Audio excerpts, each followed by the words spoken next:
50 Cent has been working on this documentary for almost 2 years. The footage he has is insane. For decades, Tupac Shakur's death has felt unresolved. Stories, alleged sightings, and constant speculation have never fully faded. Now, previously unseen footage involving Tupac and 50 Cent has surfaced, revealing moments that were never meant to be public. The details raise serious questions. Everything known so far is laid out here. Let's examine what happened. The night that permanently altered hip-hop history began on September 7, 1996. Tupac Shakur attended a Mike Tyson boxing match at the MGM Grand in Las Vegas. He arrived alongside Death Row Records CEO Marion Suge Knight. After the fight ended, tensions escalated in the casino lobby. Tupac and Knight confronted Orlando Baby Lane and physically assaulted him. Anderson was affiliated with the Southside Crips and was related to Compton figure Dwayne Keefe D. Casino surveillance cameras recorded the entire altercation. What followed would permanently change the culture. Later that night, Tupac was sitting in the passenger seat of Knight's BMW at the intersection of Flamingo Road and Cova Lane. A white Cadillac approached and stopped next to them at a red light. Gunfire followed. Tupac was struck by 4 bullets, 2 in the chest, 1 in his right arm, and 1 in his right thigh. 1 bullet damaged his right lung. Knight suffered a head graze but survived. 6 days later, on September 13, 1996, Tupac died at the University Medical Center in Las Vegas. He was 25 years old. The official autopsy, conducted by medical examiner Dr. Robert E. Jordan on September 14, 1996, ruled the cause of death is respiratory failure and cardiopulmonary arrest due to multiple gunshot wounds. The exam revealed over 2 liters of blood pooled in his chest cavity. Ballistics identified a .40 caliber Glock. Tupac was cremated the same day, and his family scattered his ashes. The investigation stalled almost immediately. Witnesses refused to cooperate. Gang affiliations complicated jurisdiction. Fear of retaliation kept people silent. For 27 years, the case officially remained unsolved, even though many within Los Angeles and Compton believe they knew exactly what happened and who was responsible. Tupac himself appeared aware of his mortality. When asked where he saw himself in 20 years, his response reflected both legacy and awareness of limited time. If God gives me breath for 20 more years, I see myself changing the world because my thought patterns are so opposite of what's the norm. So I would have to change the world, or I have to change by the world. The East Coast-West Coast rivalry that contributed to Tupac's death had a tight grip on hip-hop culture. During the mid-1990s, media coverage amplified every diss record, portraying the conflict as inevitable.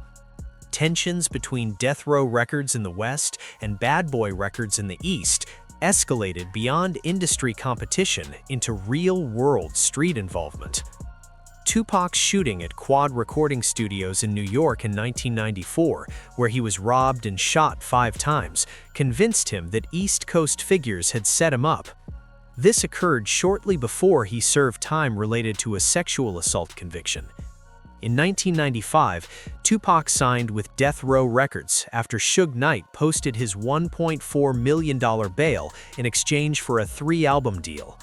Under Knight's leadership, Tupac intensified his output, recording constantly and releasing diss tracks aimed at perceived enemies. The conflict reached its peak with the release of Hit 'Em Up in June 1996, widely regarded as one of the most aggressive diss records ever made. Despite this, Tupac maintained that the feud was not rooted in hatred, but in loyalty and respect. It was never a beat, it's only a difference in opinion. That's like me being mad at my little brother because he getting cash now. I'm not mad at that. I'm just mad at my little brother when he don't respect me. Now, when you don't respect me, I'm gonna spank your ass. I don't give a fuck how rich you got on the block. I'm your big brother. I will break your big ass down. 50 Cent, who would later become one of the most influential artists in hip-hop, explained why the Tupac situation was different from standard rap rivalries. Within hip-hop culture, the term beef took on a new meaning following the conflict between Biggie and Tupac. Within hip-hop culture, the terminology beef, it came following Biggie and Tupac. Or there was always battling a part of the culture. What happened to they battling each other? You gotta look back at it when time passes and you look and you say, you said things that agitated each other to the point that you might have wanted to run into each other, but you didn't have an initial reason that developed a passion for you to go see him, or you would have ran into each other right away. Right. Because what I consider beef is we're not waiting for you to just be in the same place. Right. You know, that's waiting to take the L, actually. Because if y'all have a serious issue, you need to address that Immediately. right. 50 Cent was drawing a clear distinction. This was not simply lyrical competition through music or interviews. The involvement of street affiliations, gang connections, the MGM Grand fight, and the immediate retaliation turned the situation lethal. Tupac's death sent shockwaves across the entire industry.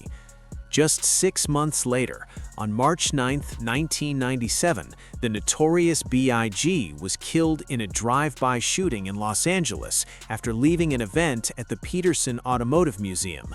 The loss of hip-hop's two biggest figures in such a short period effectively ended public rivalry and forced the culture to reflect deeply.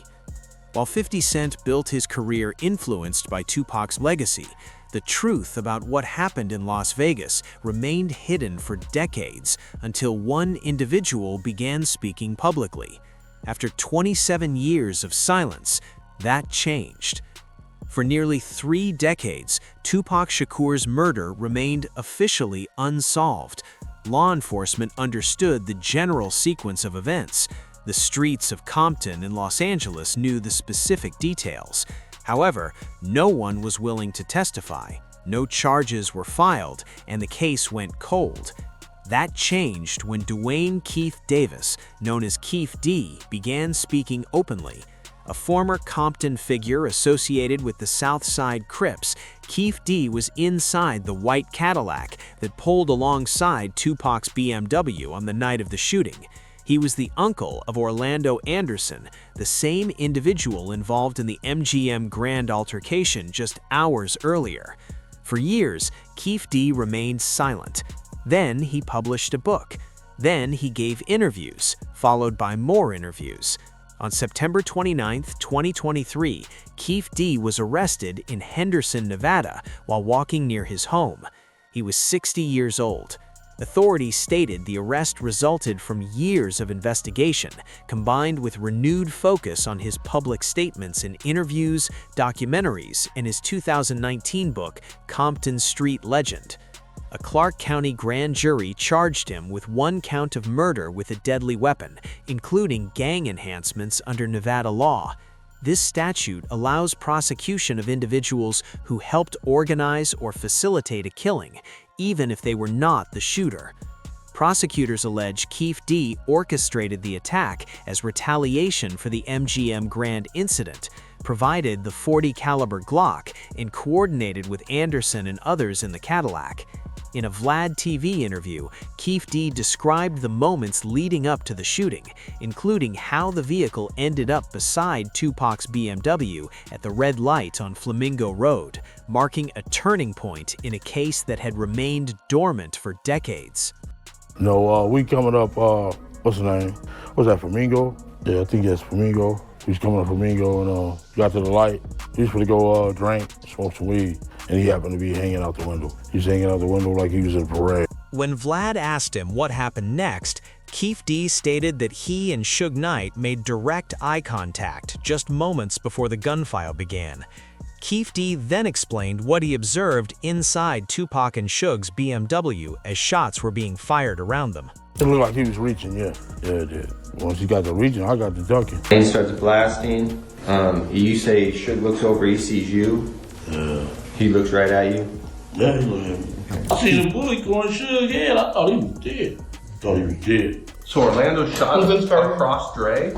He leaned over on the window, we rolled down the window, popped. DJ Vlad, whose interview with Keefe D later became a key piece in reopening the investigation, spoke about how significant it was to capture that first-hand account on video. I have to say the Keefe D interview. I mean, you can't just not mention that, because I feel that single-handedly answered everyone's questions about how your homie Tupac passed away. I think after watching that, no one could really run with anything but that. Only first-hand account. And the important part is that his story also perfectly matches up with everyone else who was there. Yeah, I mean, you just gotta, including you just gotta have Chris Carroll, intelligence. and so forth. So I think that ultimately, I feel like kind of solved. Even though people like you already knew, for the public, I feel it ultimately solved that unsolved case. However, not everyone in the culture viewed the arrest as true justice. The Game, a rapper from Compton who grew up around many of the same individuals involved, pointed out that the actual shooter had already been killed. I feel like the individual that killed Tupac is dead. Right. So arresting Keefe D after all this time for his role or his not role in, the death of Tupac, pointless to me, because the person that killed Tupac got murdered. Yeah, and if you're from Compton or you're from LA and you're as deep in the streets as I am, then you know what's up. The Game was referring to Orlando Anderson, the person believed to have pulled the trigger. Anderson was killed in a gang-related shooting in Compton on May 29, 1998, less than 2 years after Tupac's death. He was only 23 years old. According to The Game, the identity of those responsible for Tupac's killing was never really a mystery in Los Angeles. The Game also confirmed that he had personally seen Orlando Anderson when he was younger, highlighting how closely connected the Compton community was at the time. Yeah, I've known about the Orlando story. Who killed Tupac, who killed Biggie is no mystery to niggas that live in LA, man. You met Orlando? I seen Orlando when I was younger because we got some mutuals. But I was younger. I was younger than them. But yeah. Compton ain't that big. A 2018 raid on Keefe D's home uncovered evidence, including memorabilia and handwritten material that supported many of the statements he had already made publicly. The case remained cold, not because authorities lacked leads, but because there were no cooperating witnesses and no evidence strong enough to stand in court. Keefe D ultimately provided both through his book and numerous interviews. The legal process has moved slowly. He was initially denied bail due to concerns about flight risk and witness interference. In June 2024, he was briefly granted a $750,000 bond, but it was revoked after questions arose about the source of the funds. As of December 2025, Keefe D remains in custody at the Clark County Detention Center, with his trial scheduled for March 2026. Vlad later discussed with Boosie the unusual situation in which Keefe D's own statements form the core of the case against him. He may. He may. I mean, the only problem is the star witness is him. He's his own star witness against himself because of the book, because of all the interviews. But that's the problem. The defense has argued that Keefe D exaggerated his stories for money and attention. Prosecutors, however, say they have audio recordings, witness accounts, and physical evidence, including a weapon linked to his associates. As Vlad noted, Keefe D placed himself at the scene through his own words. He wrote a book about it, putting himself in the car and making himself an accessory. He's the only living person. So I don't see how it's him against him. The trial will decide. The trial will determine whether Keefe D's statements result in a conviction, but to truly understand the Las Vegas shooting, it's necessary to examine the influences that shaped Tupac long before that night. His life was formed by revolutionary politics, economic hardship, and instability, all expressed through music that carried both anger and hope. Born Tupac Amaru Shakur on June 16, 1971 in East Harlem to Black Panther activist Afeni Shakur, he was raised in an environment marked by political activism, government surveillance, and ongoing family challenges. His early involvement in poetry and the performing arts, combined with exposure to street realities, helped develop his distinct voice in hip-hop. When he signed with Death Row Records in 1995, he was pulled deeper into the East Coast-West Coast rivalry, intensifying tensions tied to gangs and record label conflicts. In his final interview, Tupac said he was deeply upset because people he trusted were present during his 1994 New York shooting and failed to intervene, a feeling of betrayal that directly influenced the chain of events leading to Las Vegas. When half of New York, half of the major New York rappers, or they managers, or they agents, or they somebody was there when I got shot, and nobody couldn't give me no information. Just study that. That's all I ask. If you're gonna act like you a gangster or a G or the king of New York, I'm gonna expect that. And when you don't come through, then I'm gonna wanna crush your empire. And that's what it's time for. That feeling of being betrayed.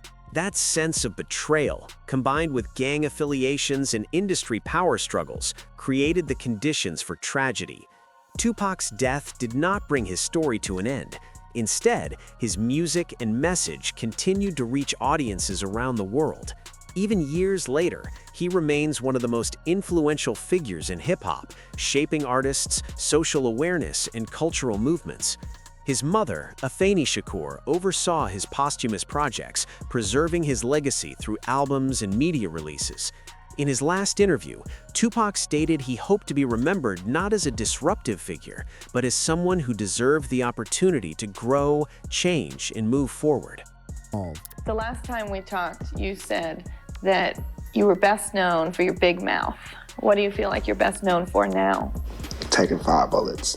That. Surviving. I'm known as a survivor now. I hope so. For the jail thing, bullets and everything. Controversies and everything. I hope so. And I want to be in the future known as somebody, people to be talking about me like, look, remember when he was real bad? Remember when Tupac was real bad? You know what I mean? They do that about a lot of actors now. Like John Travolta, I read stories, it's like, remember you were wild? And all these other people, and now they like their sweethearts. We all should get that chance. I just want my chance. He never got that chance. Tupac never got the chance to see what came next, but his music, message, and influence continue to live on. The fake footage showing him alongside 50 Cent reflects a shared hope that Tupac survived, that he could have collaborated with artists he inspired, and that he could have witnessed the changes he spoke about in his songs. That footage isn't real, but Tupac's legacy undeniably is. Thank you for watching, and if you enjoyed the video, consider subscribing.